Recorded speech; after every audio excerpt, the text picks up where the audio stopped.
안녕하세요. 대마파파입니다. 오늘은 임상수탁 전문기관 ADM 코리아의 수요 예측 결과가 발표되었습니다. 수요 예측 결과가 1500대 1 그리고 의무 보유 확약 물량이 12.53% 등으로 나왔는데요. 대마파파의 선택이 어떨지 알아보도록 하겠습니다. ADM 코리아의 공모 개요입니다. 공모 청약일은 5월 25일부터 26일까지 결정되었고요. 공모 가격은 밴드 상단 위에 초과하여 결정되었습니다. 최소 수량은 100주로 19만원의 증거금이 필요합니다. 청약 증권사는 하나금융투자이고 계좌가 없으신 분들은 20영업일 제한이 걸리고 계시다면 은행이나 증권사를 방문하셔야 합니다. 그리고 청약 자격은 비대면 계좌 개설 시 26일까지, 그러니까 청약 마지막 일까지 만드셔도 청약이 가능합니다. 은행을 방문하셔서 또는 증권사를 방문하셔서 만드실 분은 24일까지 만드시면 되겠습니다. 그리고 공모 규모는 149억 원으로 소규모이고 일반 배정 물량이 112만 5천 주나 되기 때문에 균등 물량도 상당히 많습니다. 그래서 균등 물량을 넣으시는 분도 한 주 정도는 받으실 수 있을 거라 생각합니다. ADM 코리아 기업 분석은 제가 이전 영상에 자세히 해놨으니 이전 영상을 확인해 주시면 감사하겠습니다. ADM 코리아의 수요 예측 결과입니다. 기관 투자자 수요 예측 결과는 1515대 1로 준수한 결과가 나왔습니다. 그리고 가격 분포를 보시면 3,800원 이상, 밴드 상단이 3,500원이었는데 3,500원 이상이 대부분이 나왔기 때문에 공모가 밴드를 초과한 가격이 선정되었습니다. 의무 보유 확약 물량은 12.35%로 소형주 치고는 꽤 괜찮은 수치를 기록하였습니다. 유통 가능 주식수를 확인해 보겠습니다. 유통 주식 수량은 19.90%입니다. 의무 보유 확약 물량을 포함하여 계산해 보면 18.3%가 나옵니다. 그리고 이 비율을 공모 가격으로 금액으로 환산 시에 약 152억 원이 나오게 됩니다. 굉장히 적은 물량으로 상승 기대감이 생기게 합니다. 유사기업들과의 비교입니다. 노터스와 드림 CIS, 바이오스텍 등 유사기업들과 비교를 하였고 유사기업들 기준으로 펄을 33배 정도로 측정하였습니다. 그래서 ADM 코리아의 희망 공모가액은 약 공모가 밴드를 초과한 3,800원이 되었고 이 3,800원은 퍼 기준으로 23 정도가 됩니다. 그래서 이 할인율이 높았는데 밴드 안에서 되었으면 더 좋았겠지만 아쉬운 밴드 상단을 초과하여 결정된 가격 3,800원이 되었습니다. 이 공모 가격은 공모가 기준 할인율이 33.7%가 되겠습니다. 유사기업들과의 비교를 조금만 더 자세히 해보면 이렇게 매출액 같은 경우 ADM 코리아가 다른 기업들에 비해서 조금 떨어지는 면이 있지만 이렇게 영업이익률이 뛰어나고 순이익도 뛰어난 걸 보면 조금 더 영업을 더 보수적으로 잘 한다는 것을 알 수 있습니다. 그래서 제가 이전 시간에 말씀드린 ADM 코리아의 장점을 한번 잘 체크해 보시길 바라겠습니다.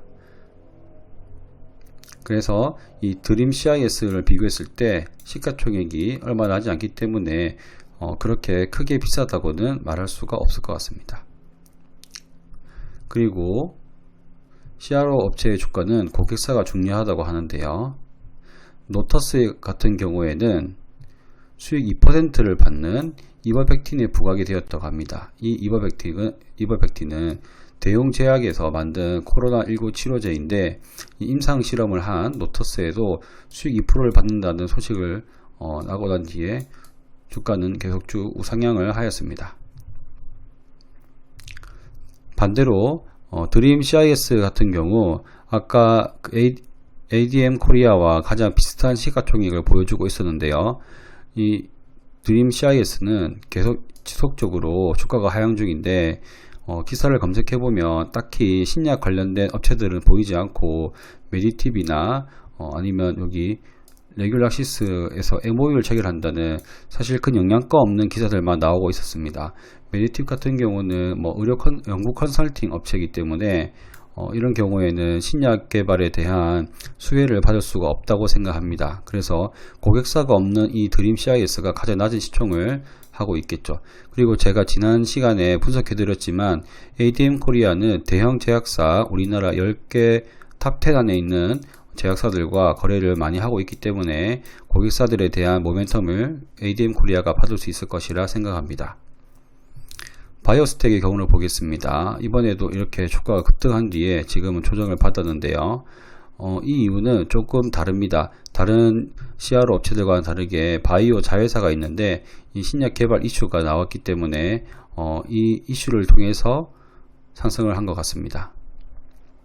캐몬 같은 경우는 노바맥스 관련주로 상승을 하였는데요. 이렇게 노바맥스가 여기 코로나 최종 임상을 발표함으로써 이게 관련주로서 캐몬, SK바이오사이언스 등이 상승을 하였습니다. 이 임상실험과 관련된 캐몬도 CRO 업체로서 수혜를 입었다고 볼 수 있겠습니다. 네, 그리고 ADM 코리아에도 자회사가 하나 있는데요. ADM 바이오사이언스라는 자회사가 있는데 마이크로 DNA 니들이라고 해서 붙이는 주사기라는 아주 매력적인 사업 모델을 가지고 있습니다. 여기에 보시는 것처럼 되어 있는데 의약품용과 기능성 화장품용이 있어서 이런 화장품 약품이 피부에 잘 들어갈 수 있게 바늘이 붙어 있는 이런 패치를 얘기하는 것이고요. 의약품용들도 여기 그 백신이나 의약품, 인슐린, 피부 질환 치료제 등등을 잘 투약할 수 있도록 도와주는 제품이 되겠습니다. 그래서 사업이 굉장히 매력적이라서 이게 얼마나 확장되었는지 한번 확인해 봤는데요. 아쉽게도 이번 투자 설명서에는 영업이익이 다 마이너스 손실이었고 이전에 비해서 2배가량 손실이 늘어나고 있습니다. 더군다나 이번 분기에 처음으로 매출액이 생기는 것 같습니다. 이것보다 그 전에 것들을 확인하고 싶었지만 쉽지 않았고요. 그리고 이제 여기 전기는 없다가 새로 생겼기 때문에 아주 사업의 초창기라고 생각이 되고 매출액이 2천만원 밖에 되지 않습니다. 그 말인 즉슨 아직까지 완전 걸음마를 떼고 있기 때문에 이번 상장에 큰 영향을 끼치는 자회사 내용은 아니라고 저는 생각을 합니다. 만약 추후에 이게 매출액이 급격하게 올라간다면 주가 상승에 굉장한 모멘텀이 될 수는 있습니다. 하지만 이 사업 내용을 지금 이 정도의 홈페이지와 뉴스 기사와 투자 설명서에 있는 내용만을 가지고 이 자회사를 판단하기에는 자료가 너무 적은 편이 아닌가 라고 저는 생각을 하고 있고요. 여기 또 보시면은 영업 현금 흐름도 계속 마이너스가 되고 있습니다. 그리고 신기한 게 여기 또 재무 활동으로 인한 현금 흐름이 플러스가 됐는데 이게 어떻게 플러스가 됐는지 사실 찾기가 좀 쉽지 않았어요. 일반적인 분기 보고서를 보면 재무제표 주석에 가면 어느 정도 눈으로 확인할 수 있는데 여기는 좀 쉽지가 않아 가지고 어쨌든 이 정도만 확인해도 IPO 상장에 큰 악재도 아니고 큰 호재도 아닌 그냥 그저 그런 자회사 정도로 넘어갈 수 있을 정도가 되는 것 같아서 저는 이 정도로 판단을 내리고 IPO를 판단하려고 했습니다. 네. 이게 좀 더 좋았으면 좋은 회사였으면 더 주가 상승이나 IPO에 더 좋은 영향을 끼쳤을 텐데 좀 아쉬운 마음은 들었습니다. 사업이 매력적으로 보였거든요. 그래서 저 대박파파의 판단은 이제 미래 먹거리 산업 바이오 헬스케어 업종인 ADM 코리아 괜찮은 업종에 속해 있다고 생각을 합니다. 그리고 밴드 상단을 초과한 공모 가격이지만 할인율이 어느 정도 되기 때문에 아쉽고 섭섭하지만 최악은 아니다 라고 말씀드리고 싶습니다. 그리고 세 번째는 대형 고객사가 다수 있고 레퍼런스를 확보했기 때문에 앞으로의 수주에 있어서도 적당한 이제 우위를 점할 수 있다. 완전 우위를 점할 수는 없겠지만 그래도 적자 수주를 면할 수 있는 그런 정도의 수주를 가져올 수 있겠다라고 생각을 했습니다. 네 번째는 아주 적은 유통수시 물량이기 때문에 이 첫날 당일날 특히 당일입니다. 이 주가의 움직임이 좋아질 수 있지 않을까 라고 생각을 했습니다. 이번에 따상을 갔던 삼성 SNC도 역시 유통수지 물량이 200억이 되지 않았기 때문에 그런 퍼포먼스를 보였다고 생각합니다. 다섯 번째는 바이오 산업답지 않은 튼튼한 재무 구조가 매력적이라고 생각했습니다. 물론 여러분들 IPO 투자하시는 분들은 그 용어를 아셔야 됩니다. 재무제표 마사지라고 하거든요.